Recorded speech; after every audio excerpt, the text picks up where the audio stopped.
This is episode number 246 with the incomparable Debra Huse.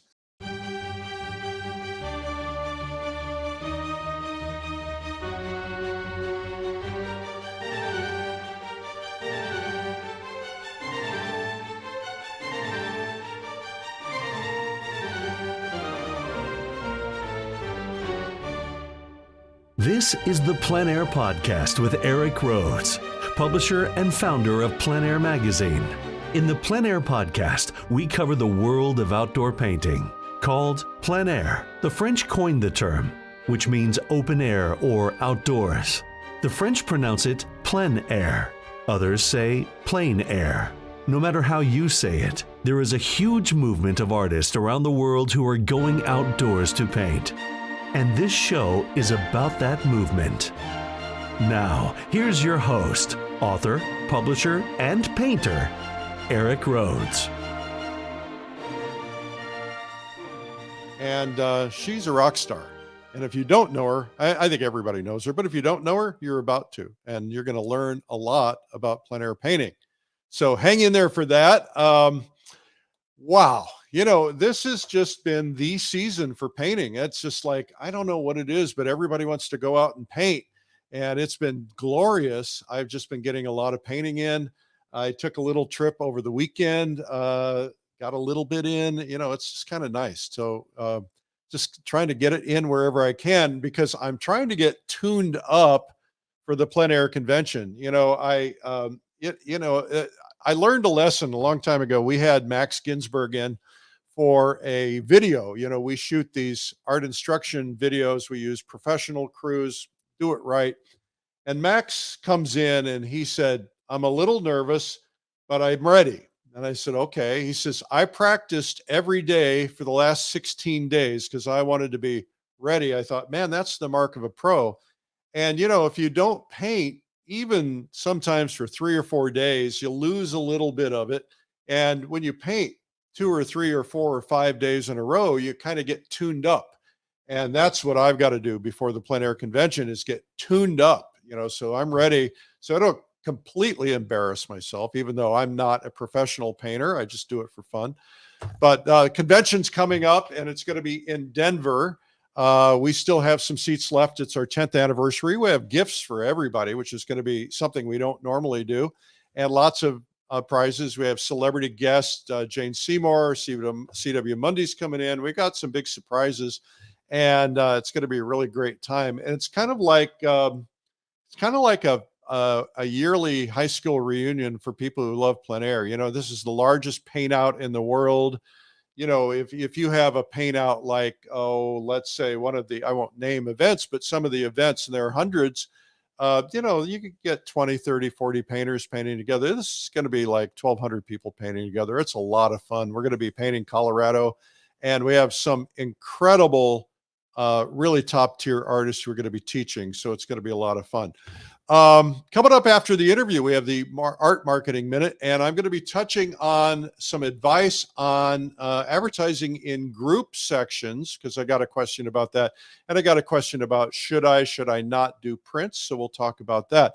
PleinAir Podcast, number 1, again, second year in a row in FeedSpot's list of art podcasts. Also, we just made it onto their top 25 business art blogs. That's for artmarketing.com. So thank you for that. Anyway, what else is going on? Well, Fall Color Week is coming up. That's an artist retreat I do in the fall. And that is, we're about half sold out on that. And that's not unusual for this time of year, but it'll sell out in the next month or so probably. Anyway, great place to paint fall color. It's just a retreat. There's no instruction. We just hang out together and paint this year in the Adirondacks. Next year, who knows? You never know if there's going to be a next year these days. All right. Okay. And also, I've got a new trip. This is not a painter's trip, but a lot of painters go. This October, I'm doing a special art collector trip to Stockholm and Madrid. We go behind the scenes at the museums. We've just made arrangements. There's a brand new museum that just opened in Madrid, and we've just made arrangements for our group to get in. It's hard to get into. This is going to be very cool. And anyway, we will do the art, and we will visit artists. We do a lot of other things. I do paint. I take my stuff and I slip out on our free time, our shopping time, and I'll do a painting here and there.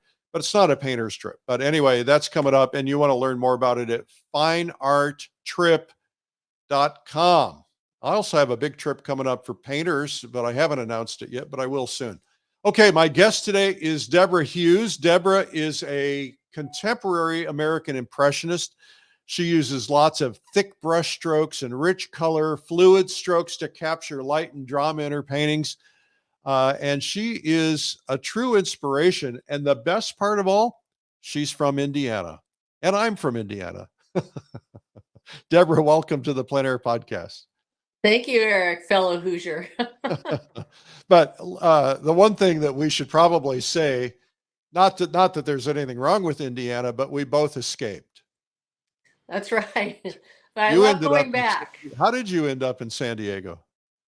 I'm actually grew up in Indianapolis and went to Indiana University, and was working there after college. Well, we'll probably get into all that, but after college, I was in advertising, and they had an opening in Newport Beach, California. And I thought, why not? No, might as well give it a shot. So I thought, were you a graphic designer? Yes, I was an art director for an ad agency working on the Epson computer account. Really? And yeah. What was the agency? Cochran Chase Livingston in Newport Beach. Cool. Congratulations on that. That's a great, and that explains why you're such a good marketer, because you, of all the artists I know, are one of the better marketers.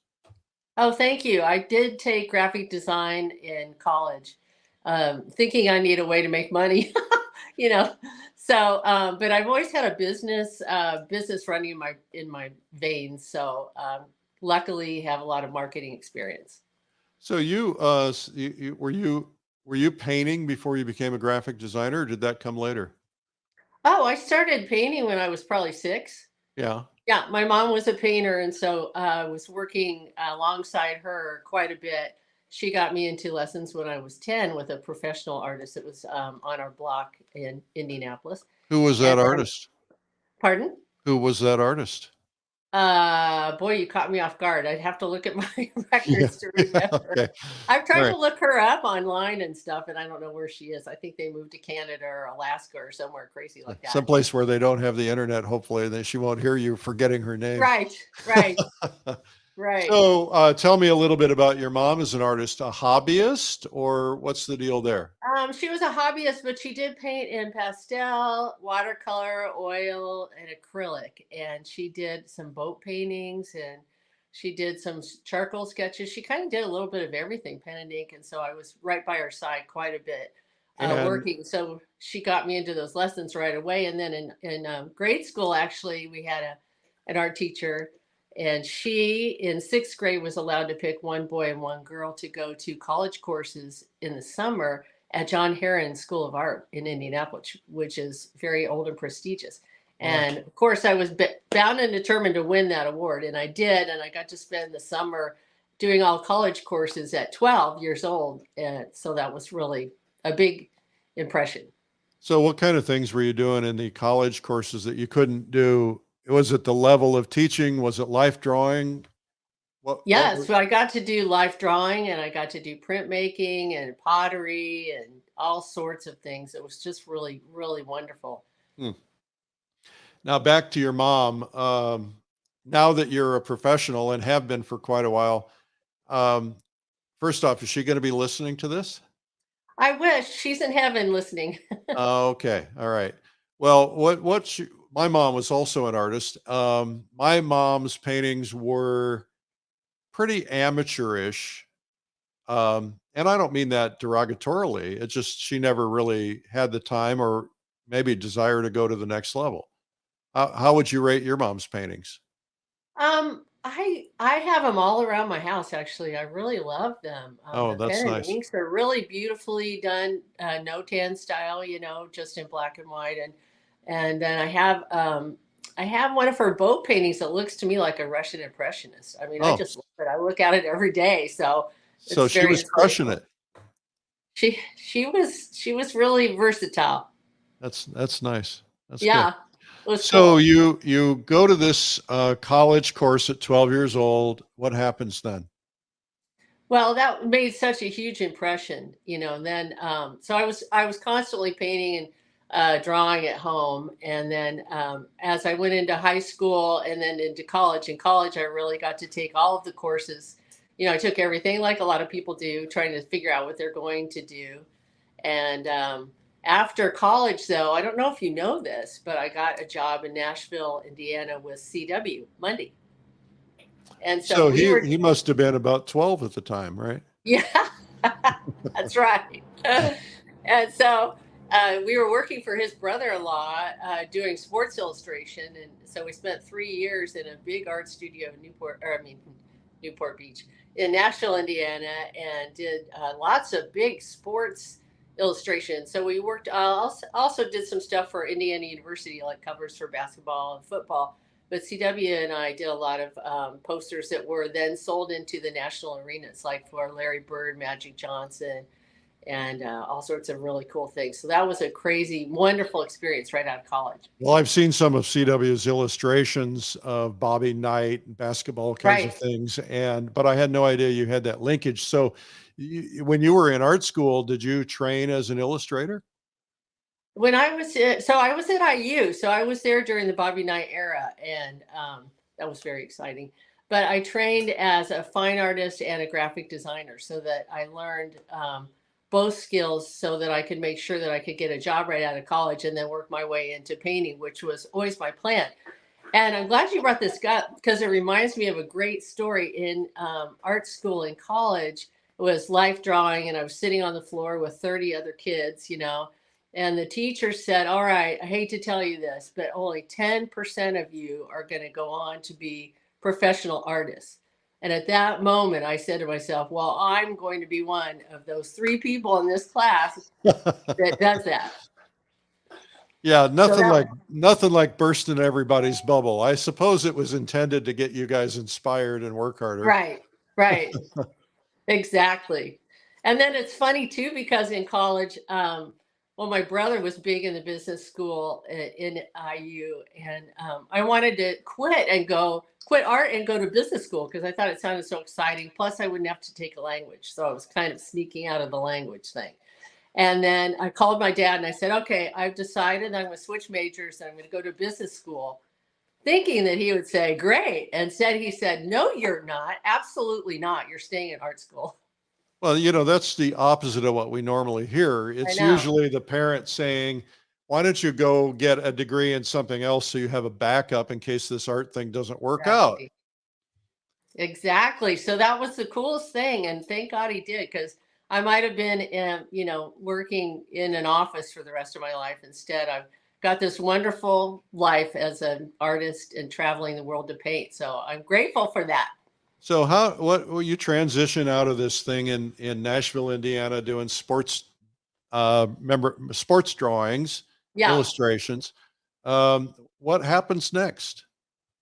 Well, I worked, of course, in the restaurant a little bit. So our family is big in the restaurant business. So I worked in restaurants for a while, but I also then finally got this art directing job with Saatchi and Saatchi Agency in Zionsville, Indiana. And so I was all set, starting to start my graphic design career and art direction career. And so that's how I was able to then go from there to California and work in the ad agencies for a while. And I would work all day, and then I would come home and have dinner, and I would allow myself to rest until 7 p.m. and then I would paint from 7 to 10 every night in my apartment. So I was always showing. I wanted to make sure I didn't let that escape. I was worried I would get caught up in the advertising world and then not get back to painting. So I stuck with my painting, and that worked out really well. I just started showing at small locations here in California, and then pretty soon I was working with for my own self as an art director, and I had my own clients. And then right then is when I had the opportunity to open the art gallery in 1998. And so I It's been opened Debra Huse Gallery. It was, whoa, big jump. So were you doing plein air painting at the time? That's right when the movement was starting. And I got so excited, because the artists here in Southern California were doing it. And actually, John Cosby was a big instigator, and Saim Chalian. And they had people out painting. And then they got a show at the Orange County Museum of Art. And that really knocked my socks off. I'm like, well, wait a minute. Don't go anywhere without me. I'm jumping on this bandwagon. And so I stopped I started working outdoors and started doing the plein air events. Starting to just paint outdoors. And eventually I was doing the events like in La Quinta, Carmel, Laguna were some of the very first events here in California. And I was able to eventually just let all my clients go away so that I could paint and travel full time. That with the art gallery really made a huge difference. I was able to teach there. I could bring in, wonderful artists like Ken Backus, John Budison, Randy Sexton, all sorts of artists, friends of mine, ask them if they would like to teach a workshop and then if they would like to show their art at the gallery. And we got to be really good friends. And I ended up then learning a lot from all of these artists, which is a really wonderful thing. What a great opportunity. Yeah. Yeah. So it all went hand in hand. So I just picked my favorite artists, asked them to please come to the gallery for a show, and offered them an opportunity. And then in exchange, I got the opportunity to learn from them. So that was really a great way to build and get started. You're pretty smart. It worked out perfect. It was just a seat of my pants luck. Come on. Well, we all have a little bit of luck. It's interesting because the very first plein air show I ever attended, I was not a painter. I was a photographer. And I was on vacation in Laguna Beach. Just there happened to be, and it may have been one of the first ones. I don't remember, but it was La Papa event. And we went, we just kind of walking by, and they had this thing in the park, and there were people painting. And I guess we walked into the show, and I remember looking around at all these beautiful paintings in the wall. I didn't really know what they were. I didn't know anything about plein air. And I remember seeing a little small, maybe 6x8 that we fell in love with. But it was a lot of money for us because we had no money. And so we walked outside to talk about it. We decided we would splurge and spend the $500. And we came back and it was sold. Shoot. But that was our first exposure to plein air painting. And really, I guess I didn't even see people painting. I just saw the show. But you were there at the resurgence at the beginning, with Cosby and a lot of the plein air painters of America people. And, I came in much later. So it's really fascinating to hear the stories about what was happening then. And because you folks get all the credit, and really we would not have the movement that we have today without the things that you were doing and John Cosby was doing and some of the others. So applause to you guys. Well, that's so kind of you, but you have to give applause to yourself too. You've done a wonderful resurgence yourself. So together we move forward, right, Eric? Well, I think the goal here, I think everybody has the same goal in mind. At least I would think so.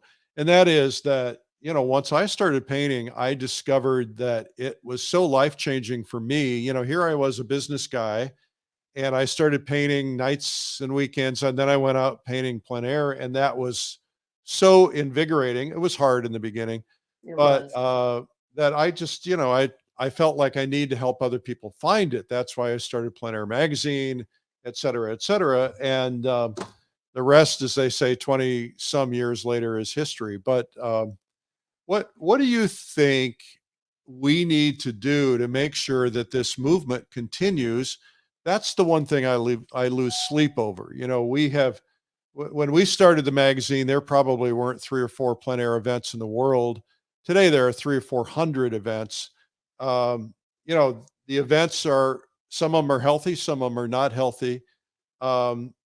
There's some pros and some cons with what's happening, where there's a lot more people painting at events.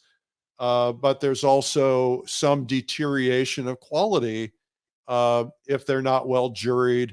What do we do to keep this all alive? What do we do to keep this booming so that when you and I are gone, we're just a distant memory, but everything is still happening? Well, I think the most important part is that people are outdoors where people can see them working, and that's a really important thing. It's kind of like So an advertisement. yeah, it totally is. And it really, people are fascinated to watch an artist's work. And with the events happening, you're allowed to even talk to people, and meet them. And that's all, it's all just a wonderful thing. I think it will carry on its own because of the beauty that the people that do paint outdoors and people like you that have exposed other people to that, it really will just continue because it's such a wonderful thing for everyone. And the more viewers can see the artists working on location, the more that then they start to look around and they start to see the beauty and they start to be so involved, and hopefully they are becoming collectors, and so on. So I think there's always room for everyone and every kind of artwork. Absolutely. Well, you know we need the collectors. We need them to buy the paintings at the events. And by the way, there's nothing quite so spectacular as a house filled with paintings, original paintings. And I never used to know that until I walked into somebody's house filled with original paintings, and it was like, wow, this is different. It feels different. I So know it's I think you're right. I would like to see, and I'm seeing, thankfully, a lot of 20-year-olds and 30-year-olds getting into it. And I think that that's really encouraging because we need to make sure that this isn't just a baby boomer thing and then it disappears. Well, I noticed, excuse me, I noticed that there's a lot of teaching now. For instance, Michael Obermeyer here in Southern California has been teaching a fabulous plein air class. So the Laguna College of Art and Design and a lot of other colleges around the country, I'm sure, are doing a lot more plein air classes. Yeah. I actually got to take classes outdoors too in college, which is a wonderful thing. I was painting in pastel then, and they did take us outdoors to paint.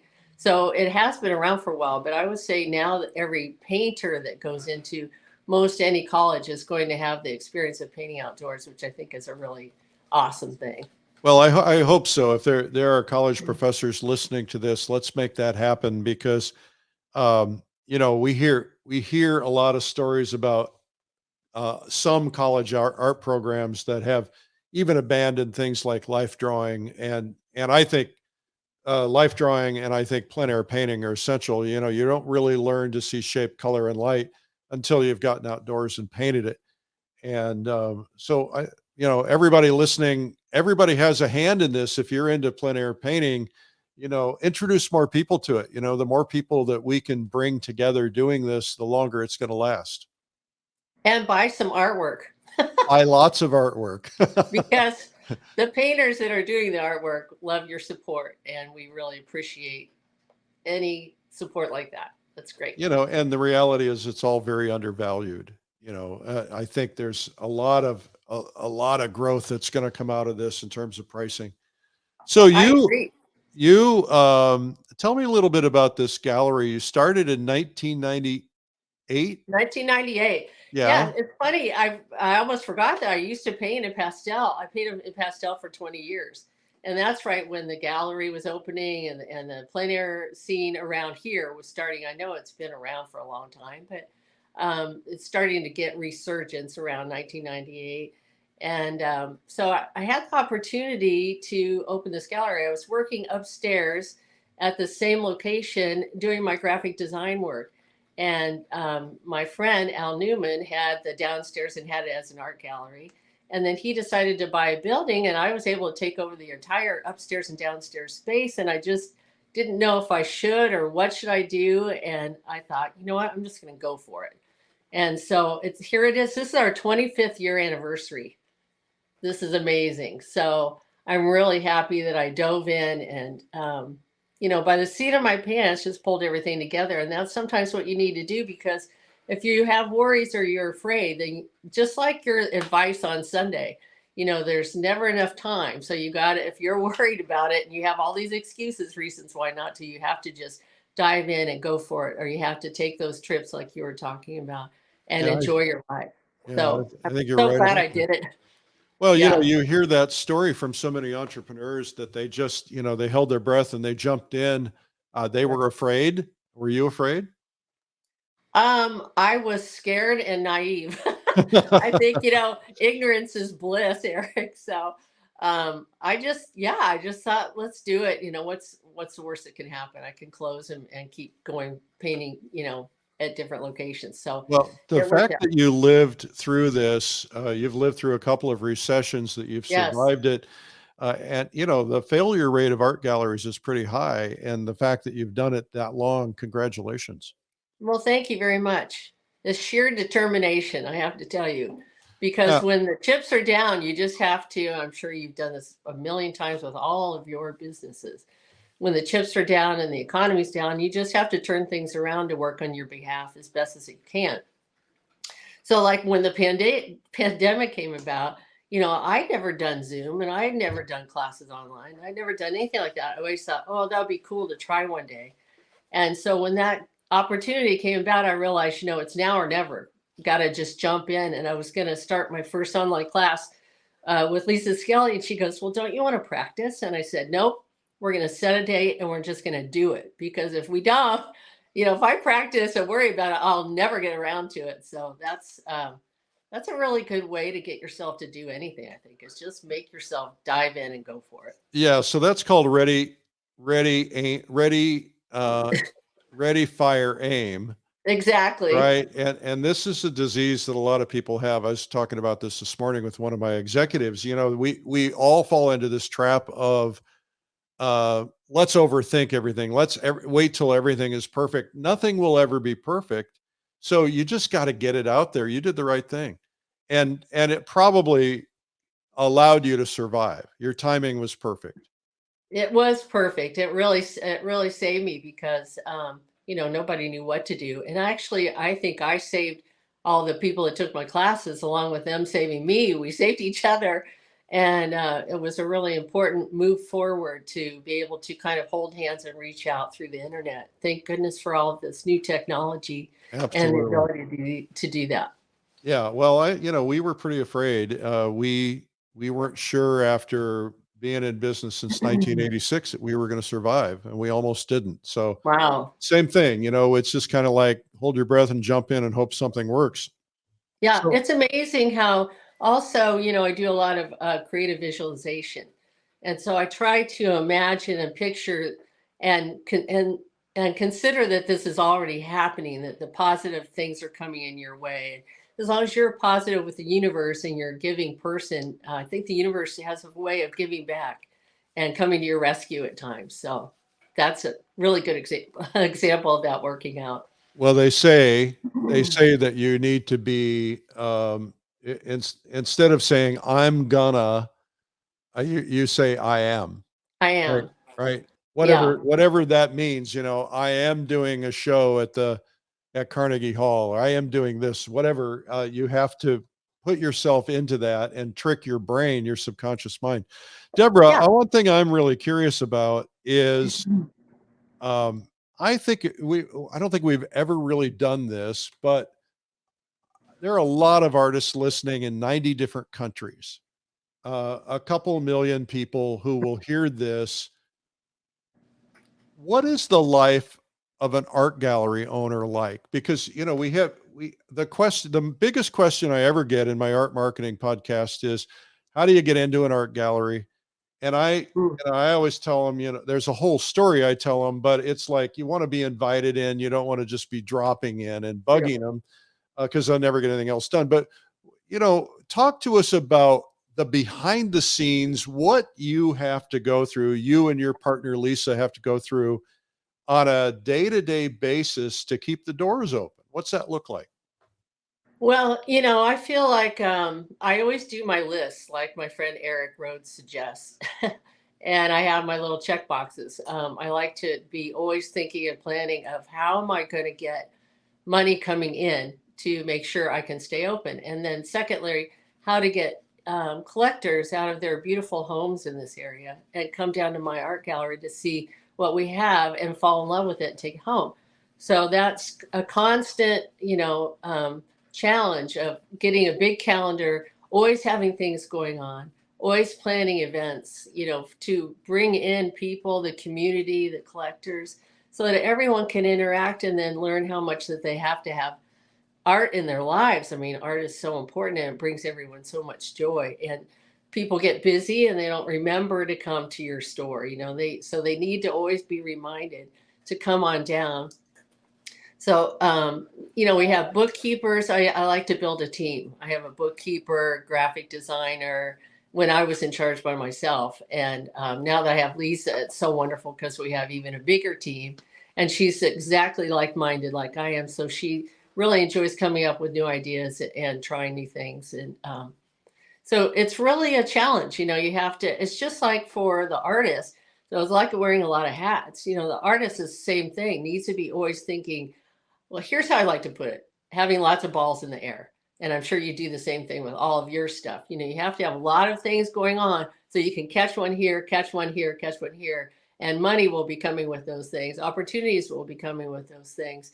And so the more you put yourself out there, so you have to always be looking at the magazines, looking at the ads, looking at the opportunities, looking online for the opportunities for the art gallery and for the artists themselves. And so it's just a constant thing. Then also the biggest thing I want to stress for artists that are going out there is not only to make sure that you're doing your best work and then seeing if you feel like your work would fit into a gallery when you walk in there, because you do have to imagine, like Eric said, there's 100 people every month that say, oh, I'm going to bring my aunt over and we're going to be in your gallery or things like that.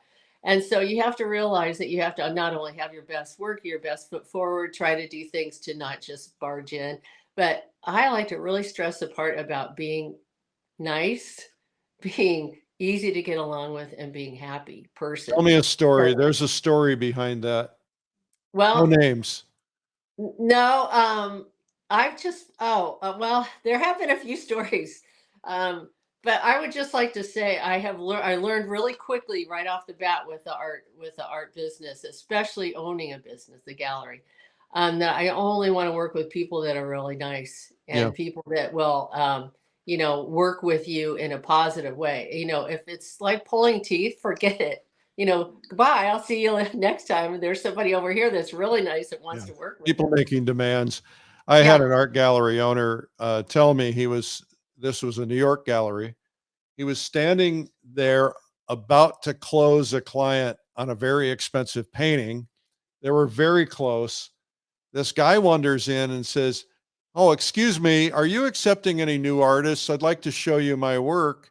And in the time that the guy had to basically say to the guy nicely, "I'm right in the middle of something. If you can wait," and the guy, said, "No, I don't have time to wait." And anyway, the client literally walked away and they lost the sale. And, that artist will never be welcome in that gallery again. But, things like that happen. And that's why I think you have to you want to be strategic. That's very true. Plan ahead and plan to, really it's very hard to get into galleries often. So I think there's a good friend that you and I have, which I won't mention their name, that they love to get involved with galleries and with plein air shows. And this is how this person has ended up getting into a lot of fabulous events, becoming friends with some of the, top artists in the country and getting into galleries that way, because it's all about your personality, your willingness to work and exchange. And, people like to have you around and things like that. So I would say that would be another opportunity for people to maybe offer to, work at a gallery for a weekend, here and there, or help out doing a show or something like that. So, And what would you say to the artist who, and we've seen the tirades online of, why should I pay a gallery X percentage of my sales? They don't do anything for it. I'm so glad you brought that up, because guess what? I didn't make a bunch of money running a gallery. I really, it was kind of about the same. It was about the same percentage. So it wasn't like because I could sell my work and do all that stuff. There's so much work that goes along with it, and there's so many overhead costs for advertising, employees and insurance, and it goes on. The list goes on and on and on and Well, the on. big ones are rent, Oh yeah, of course. Well, right? especially where we are on Balboa Island, you can imagine the rent. And Yeah. the better rent, often the more rent you pay means you're in a better location to find the collectors. And so all of those things work hand in hand also. So no, the galleries are very important because when a collector walks in, all they want to do is talk to you about their artists. We don't like to sell. We like to just tell our collectors how much we love the art and why, and let them enjoy why, and help them to talk about what they like and things like that. And so that brings people in. And to just think that you can just sell off of the internet is maybe after you're fully established that would be possible. But people need to learn who you are and know that you've been accepted by a gallery, and that gives you right there, that gives you credibility. And then all the people in our gallery, for instance, we love all the art, of course. So every gallery, I'm sure, loves all of their artists. They're able to speak to the collector in a way that touches their heart more and more personal. And then they're allowed to come into the gallery and meet the artists at these shows. Excuse me. And then maybe also see a demonstration or something. Once people meet the artist, they want to buy a piece, not only of painting, but a piece of the artist, a piece of the artist's soul, and a piece of the artist's heart. And it happens that way with a gallery too. People become attached to the people that run the gallery, that love the art and love the artist, and then they want to be a part of that.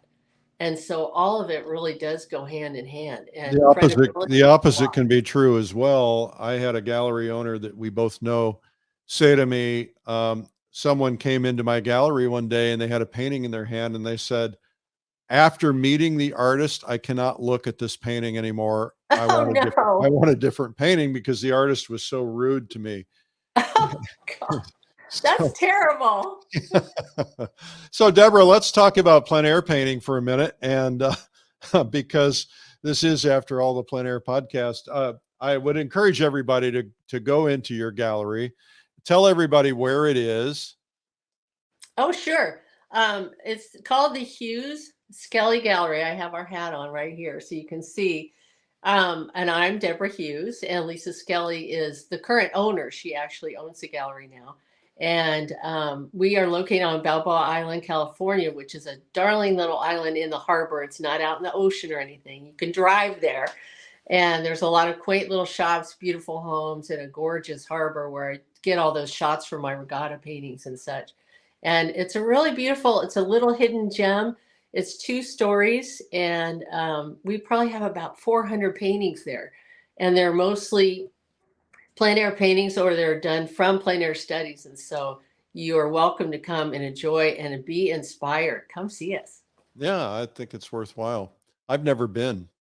You I, need to come. I'm You need embarrassed. I know. Yeah. to. Well, we sent a crew out there to shoot video with you, and then Yeah, you're taking them for a boat ride, and they're sending right. me texts with, they're like, "Yeah, I'm working. Yeah, I'm on the boat drinking beer. Yeah, I'm working. Yeah, Yeah, we had a great time.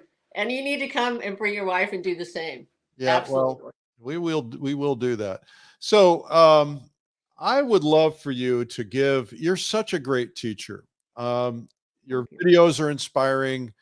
We have a couple of great videos with you. One is on impressionism, and what is the other one? Oh, impressionistic brushwork, which is fabulous. And so let's talk just real briefly about brushwork, because this is something I think you're going to be really well known for. Your brushwork reminds me of the Russian Impressionists. Oh, wow. And it's so delightful to look at, but it's not exactly easy to accomplish. What's your best advice on brushwork? Um, the biggest thing that people don't know is that a lot of brushes have their own job. And that's a really important thing. Once we figure out which brush to use in which instance, it really makes things a lot easier. So when I teach, that one of the first things I do is explain about short flats, long flats, soft, stiff, different things like that, because each one has a job. So I like to start, and as an aside, this starts from my pastel background, but I like to start with a scrub in, which is a short flat brush. and I like to scrub it and get all my darks in a thin way. You And like then them transparent, right? yeah, I do like to do transparent, and that way you're building your big shapes, but you're also getting your darks, because that's important when you're outdoors painting on location. You want to get your light established, so you start with your darks. Even though you're establishing your light, you start with your darks. You want to get all your shadows and all your darks in first. And the lighter colors and thicker paint go much better over a dark color. The other way around doesn't work. So there's a lot of methods to my madness. And so then when you get to the middle values in a painting, I like to put down those shorter brushes. They're called brights or short flats, and then pull out my longer ones. And those brushes are kind of like my hand. You pick up the paint, and I learned that from Ken Oster. You scoop it up like almost like a shovel. Yeah. You mix it with the tip of your brush. You can scoop it up, and you can turn that brush over and lay the paint onto the canvas in a way where the canvas actually pulls it off your brush. You don't have to push at all. And the key is, here's the key: don't go over it. Leave it alone. Lay it down Because, and leave it alone. right, lay it down and leave it alone, because the deal is most people put a brush stroke down and then they wreck it. They just keep painting on it, painting on it, painting on it. So by the end, you not only have a muddy painting, but you have a painting without life, and you have a painting without brush strokes. So try to lay your brush work down one stroke at a time, next to the other stroke, next to the other stroke, and keep cleaning your brush so it stays clean. That's how you get dirty paint. If you don't clean your brush, pick up some clean paint, lay it down, and leave it alone. That is the key. And people love to see brushwork. I do. When I look at a painting, I'm like up close going, oh my God, look at that. And then if it's a big, thick brush, wide brush, and it's a big, confident stroke, and the artist did not fuss with that stroke, that's what makes a painting so exciting, because it shows their confidence too. And I think that adds a lot of energy and dynamics to a painting. Well, I will tell you that I love your work. Thank you. It's spectacular. I also want to give you a shameless plug for your paint. It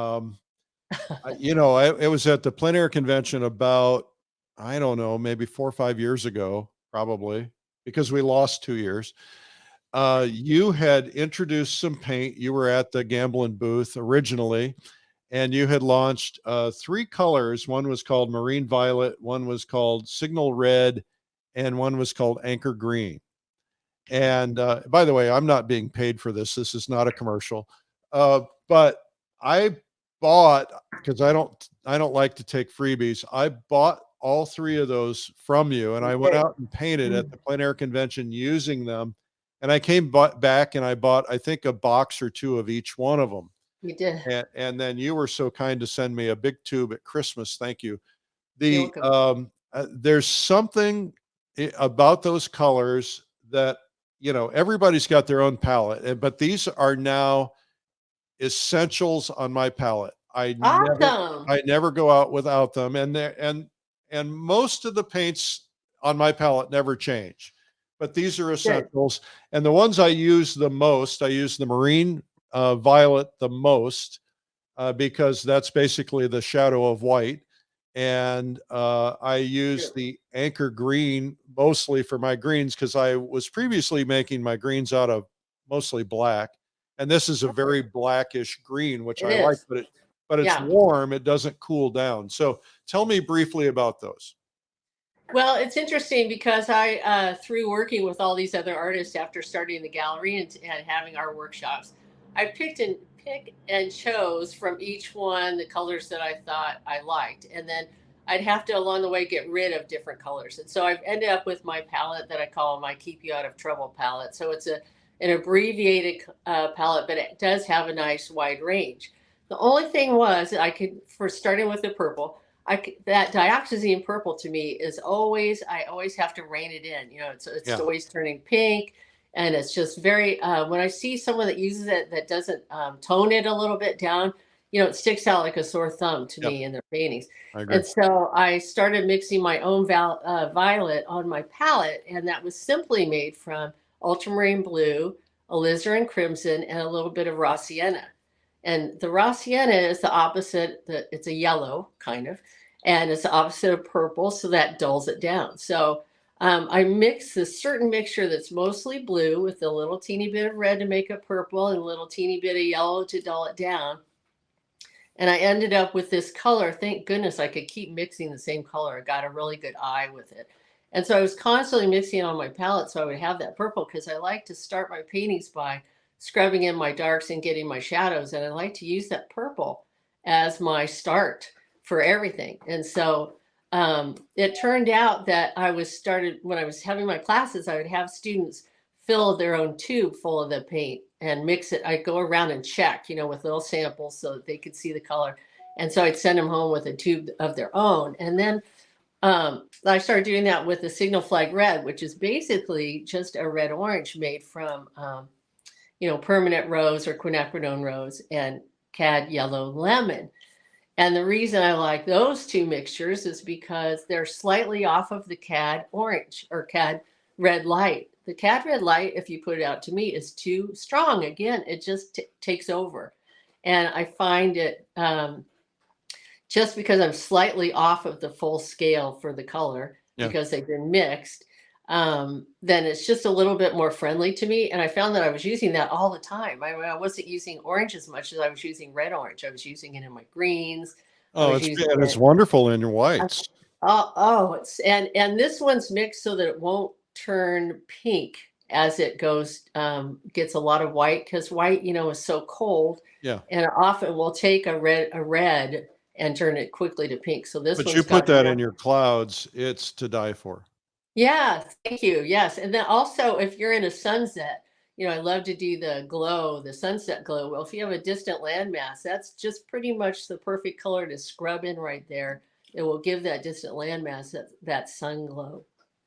And so that was another color I was always mixing on my palette. And then the green, I did same as you. I started with black, and I learned that from Ken Backus. And I started with black, and I switched to chromatic black by Gamblin, which I just love. And mixing that with a yellow, and I like the lemon yellow, because the lemon yellow gives my oranges enough zing. So I only have my one yellow.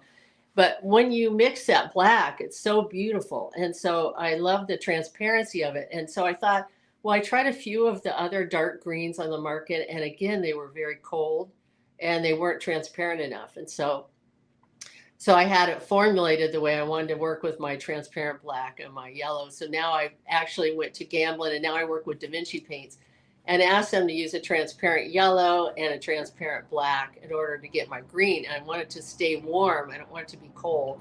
So it's a beautiful underneath scrub for all of your trees and a really great place to start. And then it's also slightly muted, since it's got the chromatic black. Green that you could build all your greens off of if you want to use some greens that are not quite so wild, like from yellow and blue would be a little more wild. So that's how I like to build my greens. And then I use my, have used the marine violet with yellow makes another gorgeous set of greens. So you should mix those out. Check those out too. I'll try that tonight. Yeah. I don't know if I've done that or not. It's gotten to the point, like anything else on your palette, you just start reaching in and you don't even realize what you're touching, but it's good stuff. And thank you. Anyway, congratulations on that. People can get that on your website, I'm sure. Oh yes. Actually, I put it on sale just for you. Oh, you did? Yeah. Wow. Okay. Well, send me a commission. I will. No, I'm just kidding. Well, Debra, you are, I want to acknowledge you because you've been a great inspiration. You are such a fabulous teacher, a fabulous painter, a great businesswoman, a great marketer. We have so much we can learn from you. Are we going to see you at the Plein Air convention? Yes. I can't wait. Yes. Right. Everybody should come to Denver. It's going to be an awesome rocking time. Yeah. It is fun. I'm sure looking forward to it. We lost a lot of years. We got to catch up with a lot of people. What would you tell somebody who has never been, because I get calls from people, they'll say, or emails, they'll say, well, I don't think I'm ready to go because I'm not a good painter yet, or Yeah. it's a little intimidating to study under people like Debra Huse. What do you tell people? Well, it's so exciting because when you don't know, you haven't been there, it does sound very intimidating. It sounds big, like a lot of people you don't know. And yeah, and maybe you're not ready, but that's not true at all. The neatest part that I love the way you set this up, Eric, is that you can go in and out of any demo and not disturb anybody watching because the rooms are big and they have extra screens for you to be able to see really well. And so it's real easy to move around. And you can get inspired by this person and then go get inspired by that person. And then you can go out into the expo hall and take a break and, pick up a frame or a couple new brushes or some paint or something. And you've made it so that the way it involves people, it's easy to meet people. It's easy to talk to people.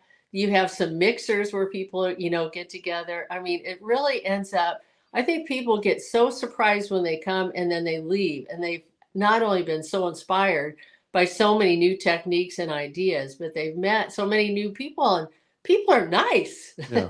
Yeah, they really are. I mean, Yeah, I don't think plein air people seem to be the happiest people on earth. I It, think it so. just, and I think it's because they're doing what they love. They're outdoors.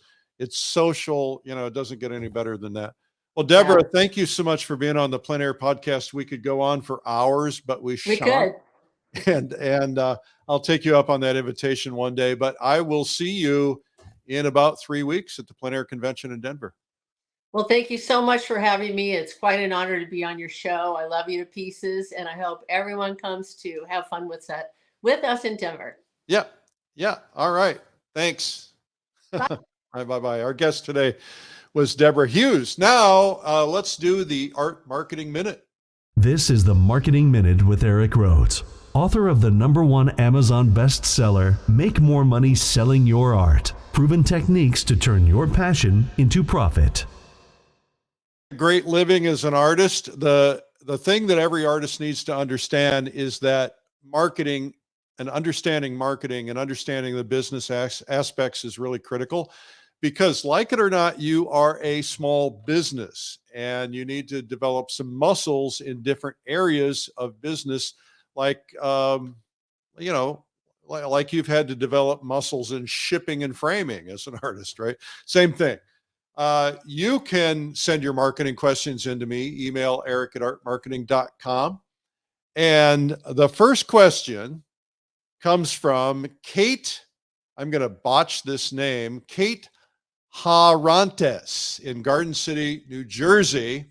She says, I've been invited to place an ad in a magazine because my work was accepted into a juried exhibition.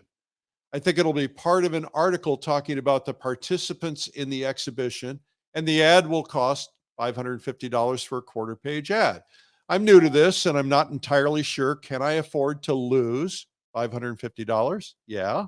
But however, I'm not at the point in my career where I will start advertising on a regular basis. So my personal goal at this time is to build up my name, my brand, and I'm listening to your podcast and reading marketing books. I've entered my most recent drawing into 4 competitions. I've placed in all 4 of them, which I'm so grateful and happy about. At this time, I'm looking for professional validation and recognition that hopefully will play into my success in the future. That being said, I do not wish to waste my $550. I understand that you do not possess a crystal ball and obviously cannot guarantee anything. What would you do if you were me? Well, I do have a crystal ball, actually. What's your name? Kate. Kate. Okay. So my crystal ball is called experience. I've been marketing for decades. Doesn't seem like that's possible. I started marketing way before I got into the art world, building businesses and learning how to market. And I did that by making a lot of mistakes and by spending a lot of money I didn't need to spend. But, the problem is you don't know what you do and you don't need to spend, which is what you're going through right now. I've wasted a lot of foolish money, but I've also made a lot of money based on some things I thought were foolish that turned out to be a good thing. So I'm very qualified to be the closest thing to your crystal ball. Um, Before I answer this, though, I want to tell you one thing, and that is, you know, my business does this. We sell ads. My company Streamline has Fine Art Connoisseur, PleinAir Magazine, multiple newsletters, et cetera. And so I have a conflict of interest. So if I tell you something that feathers my own nest, you're not going to believe me anyway. So I have a bias. I'll tell you that up front. I'm going to tell you this, and my sales team would probably shoot me. Don't do it. Yeah, don't spend the $550. Why? Because you do not yet have, Kate, you don't yet have a marketing plan or a specific strategy. So running an ad with no strategy has no value to you or anyone else. If you run that ad and you have high expectations, you're going to be disappointed. And then who are you going to blame? You're going to blame me or whoever you're advertising with. The reality is that publications like mine always deliver the audience that we have. We always deliver them, but we can't control if somebody picks it up and reads it. And we can't control if they're going to respond to it. We can't control if they're going to flip by it. And so there are a lot of things that we can't control, but there are things you can do that will help you control it. Typically, ads fail because there are no readers. That's why you got to be careful who you're buying. Ads fail because they don't stand out. Ads fail because you don't have a specific strategy. Ads fail because they lack a call to action, and ads fail because they don't get enough repetition. All advertising requires repetition. Otherwise, you would see an ad on TV one time and you'd never see it again. Yet, you see a Nissan ad over and over and over and over and over again. You're sick of seeing it. They keep running it. Why? Because it works for a certain group of people every time. I don't know how many times I saw a My Pillow ad, probably 1,000. And then one day I picked up the phone and bought one. And so, I mean, you got to reach people at the right time. You never know when the right time is. You got to be in the right mood. Repetition sells. Single ads typically do not. Now, if you had a strategy, maybe you could run an ad in a group session, or maybe you could run it to support the group, to show your support of it, to be visible in there. But let's dig a little deeper. This is nothing about more than an ego stroke at this point. If you buy an ad, you're thinking, well, I'm in the ad, and then 10,000 people are not going to call. That's the reality. So you got to have a strategy. So the other thing you need to know is who's the audience? Who do they reach? Is it part of my strategy? For instance, let's say that all your buyers are muscle car buyers, maybe because you paint classic muscle cars. I just made that up. Anyway, if you advertise in a gardening publication, you're not likely to reach a lot of muscle car buyers, right? But if you're advertising in a muscle car buyer publication, then you're likely to reach them, right? So that's where the audience fit matters. There's a thing called media marketing, media fit, marketing fit, and message. So, you've got to know where you're advertising, and you got to know what the topic is. Now, we do these special sections. They're designed to sell ads, and they're designed to also help people get highlighted after being in a group show. And that's good because sometimes people will track a group show. They like the show. They want to know more about it. But there are a few things to think about if you're going to run it. First off, what do you want in return for your $550? And what is the realistic possibility you're going to accomplish that goal? Now, the reality is you don't really want more than one buyer, right? You want to sell that one painting. So even though there may be, tens of thousands of people who see it, you really only want one of them to buy it, but you got to help with that process. Most of us will convince ourselves that we're going to sell several paintings from one $500 investment. That's a pretty big ask. If you sold a painting through a gallery, you would pay that gallery 50% of the cost of that painting. They'd mark it up 50%. You're paying them 50% to get you a sale. $500 is a lot less than that 50%, I'm guessing, unless you sell your paintings for $1,000. So here's what I think in terms of strategy. Artists need strategy. Ads are designed to fuel your strategy and nothing more. Ads can do the following. They can build your brand recognition. Branding takes time, takes repetition. One ad will not brand you. Like let's say that out of 10,000 people, only 5 people noticed your ad or looked at it or read your name, but the other people might not see it till the next time or the next time or the next time. One small ad will brand you a lot less than a big ad, right? A big ad stands out more than a small ad because a big ad just naturally does. And you might not get noticed with a small ad. And you also can, when you're running small ads, you can get pigeonholed by the artist who runs small ads. I know that seems crazy, but a friend of mine's a marketing guy, a big author. He says you get known for the smallest thing you do, not the biggest thing you do, because as you get known as the artist who runs the small little tiny ads, that's who you become. And what does that say about you? Are you a full page quality advertiser? Are you a 2-page quality advertiser? Are you whatever? Now, if I run small ads, I buy repetition, so sometimes I'll buy 3 or 4 small ads in one thing because I want those small ads to stand out because they see them 4 times. Sometimes that can be more powerful of a strategy. And a small ad is going to brand you less than a big ad.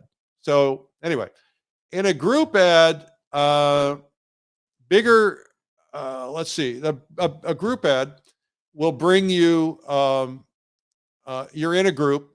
I'm sorry, I lost my train of thought. You're in a group, you got a lot of artists in there. Let's say there's 50 artists in that group ad, those pages. What do you want to do to work to your advantage? Well, the section is going to bring attention to you and all the people in the ads. People are going to flip through it, but the bigger ads are going to stand out more. And you might want to make a statement that you're one of the bigger artists in the group, or you might not. But if you want to make a smaller ad stand out, then you have to have exceptional creative. Debra Huse was talking about that, where she said she worked for an ad agency in the creative department. Their whole job was to get people to read ads, to stand out, to come up with headlines and graphics that stand out. Headlines make up 80% of the success of an ad. Did you know that? And you don't want to do what everybody else does. What does everybody do in their ads? Picture of painting and their name. Boring. All right. Now, sometimes you can't do more than that if it's a section, but you can look for ways to stand out with headlines, with colorful graphics, with something different, or at least a really, really, really powerful painting. Now, when I can only get smaller ads, like I said, I'll go for repetition. Another strategy is, how do I use my ad to get people to look at my work in the future? So that's when you go into the idea of building a list. So maybe your ad has a picture of your painting and has a little tiny call to action. It says, join my newsletter by coming here to this website, or get a free ebook by coming here. That way they get on your list. They see your newsletter on a more regular basis, your repetition. That way you're getting people to join your list, and that's going to help you a lot. That's what I recommend in all things, but sometimes it's so small you can't do it. So, but usually you need an incentive in there. Anyway, what can I offer to help people want to give me their name in exchange for something? So let's do the math. Let's say that you're willing to spend $10 to get a name, knowing that you're going to get that $10 back and more over the course of the next 2 years. How many names will $500 bring you? Well, that'll bring you 50 names to break even. If those 50 names are interested in your work, get on your list, and you talk to them more frequently, they're more likely to get you your $500 back. It's not necessarily immediate. It's not about selling that painting. It's about selling a painting that eventually speaks to them that they see in your newsletter. So that's how a tiny ad space can work to your benefit. It's hard. It can be done, though. Another strategy to sell paintings. Most ads don't sell paintings. They sell artists. They sell an artist brand. There are very specific words you need to say to sell paintings, including calls to action to get people to buy, making sure they understand. You're assuming just because it's in an ad, people think that that painting is for sale, but they're not assuming that because the research has been done. A lot of people look at ads as part of the editorial content. Oh, that's a pretty painting, and they move on. But if you say, this is a beautiful painting available from Debra Huse Gallery, Huse Skelly Gallery, then all of a sudden they're going to go, oh, I hadn't thought of that. Okay. I know it seems like people should be smarter than that, but sometimes we're not. Anyway, the goal is build your reputation, your brand. Your value to the market depends on your brand. Which would you rather own? Would you rather own a John Singer Sargent painting or an Eric Rhoads? Well, of course, it's going to be Sargent. Which would you rather own? Would you rather own a Debra Huse painting or a John Singer Sargent painting? Sorry, Debra, you're going to want John Singer Sargent.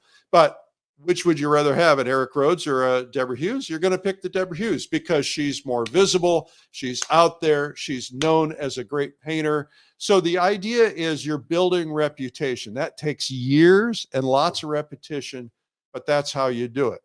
Now, you can also sell your appearances at an event, like your ad could say, hey, I'm going to be at this event. Make sure you come by my booth. Make sure you come visit me. I'll be at this gallery show. Is buying the smallest, cheapest ad the smartest thing? Not necessarily. If it were me, I'd buy the biggest ad and I'd buy a second smaller ad to reinforce my bigger ad in case you didn't see it. That just reinforces it. That's a very effective strategy.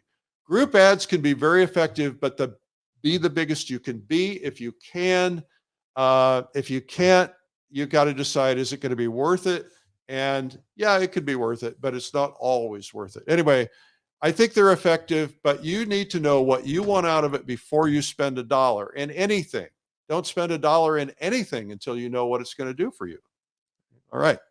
Next question comes from Veronica Brown in Missouri. The pros and cons of licensing your work for printing. All right. So, for prints. Okay. Veronica, one of my core principles in marketing is to sell when you are sleeping, meaning if others are selling my work while I'm sleeping, then you're making money while you sleep, right? Now, that's why you want to use an art gallery. That's why you want to have an automated online strategy. That's why you do licensing, right? Licensing is a big deal. Thomas Kincaid, I had dinner with him one night, and he told me he was the most licensed artist of all times, exceeding Norman Rockwell. He held the licensing record at the time. I don't know if that's still true. And of course, Bob Ross is everywhere, and that's through licensing. You see jigsaw puzzles, you see bobbleheads. Bob Ross Company isn't producing those. They're licensing his name and his images. So my friend, I won't use names, but my friend is licensed by a big printmaking company. And they also license his paintings on mugs and mouse pads and puzzles and prints and other things. And he worked with a big licensing firm who got him this deal. And he sells images all the time to these companies. Now, you don't get much. You get maybe 1 or 2% of what's being sold, but so what? Somebody sells 100,000 mouse pads, that's real money. And so you can hire licensing firms. There are licensing lawyers. There are 2 licensing conventions. An artist friend of mine I just sent to it is going to be licensing his stuff. Most artists don't get rich doing licensing, but you can get extra income. My friend Charlie, he's making some extra money. And so why not make that extra money every month? Okay. Now, this brings up the subject of prints. Many print companies will license work. That's good money for you. And then, of course, there are companies that sell prints to hotels and stores and corporations, separate companies typically. Sometimes they buy licensed prints. You want to reach out to those companies. Should you do prints? Well, if you go to an art show, a tent show, city art show, you want to have a bin of prints because you got the big original on there. And a guy like me might go, oh, I really like that. I'd like to remember that. And you don't want to take a picture of it. and you would like to have it, but you want to buy the $50 print, not the $5,000 painting. So at least you're making something off of it.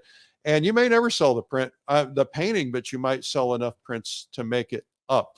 Now, Thomas Kincaid told me his biggest regret ever was selling his originals and not retaining the licensing rights. That's tricky, but he spent the last decade of his life trying to get all of his originals back for his museum. You put the time into creating an original, you can sell it if you want, but if you get the better stuff, you might want to sell it. But you want to make sure whenever you sell things, you have the proper copyright information on the back of the painting that says copyright 2023, Eric Rhoads, all rights reserved. That way they can't sell the licensing on it. And if they do, you can go after them. Not that you would, but you might. So selling prints yourself, you can make some money. I think that's fine. But if it depends, some galleries don't like it if you do it. So talk to your gallery owners, see how they feel about it. There's a whole back industry discussion going on about prints. So you'll have to find out, if it doesn't work for you. You can sell G clays, which are bigger reproductions on canvas, a lot of things like that. I don't know. I don't sell my prints. I don't make prints. I don't sell them. I only sell originals, but I don't sell enough paintings. I have another job full time, so I only provide a few paintings to a few galleries, and they sell what they get. But I don't want to get into prints. That's just a personal choice, but I don't see any downside. Anyway, I hope that helps. That's the Art Marketing Minute.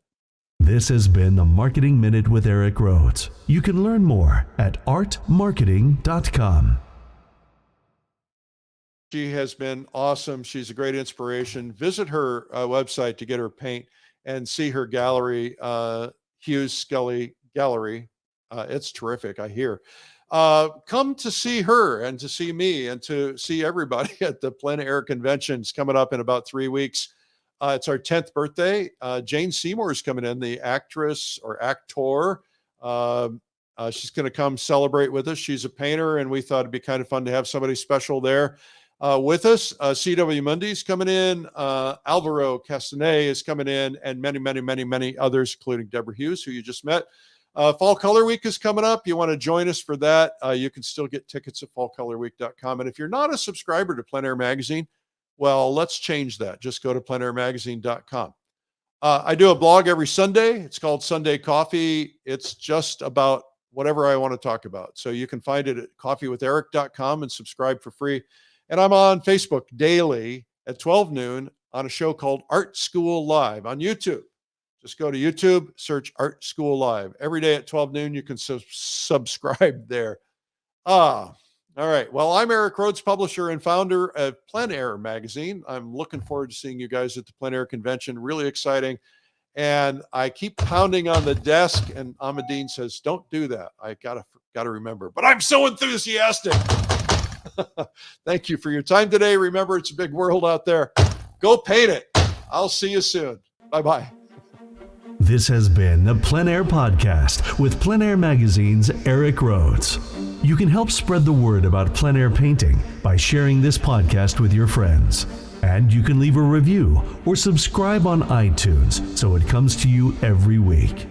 And you can even reach Eric by email, eric@pleinairmagazine.com. Be sure to pick up our free ebook, 240 plein air painting tips by some of America's top painters.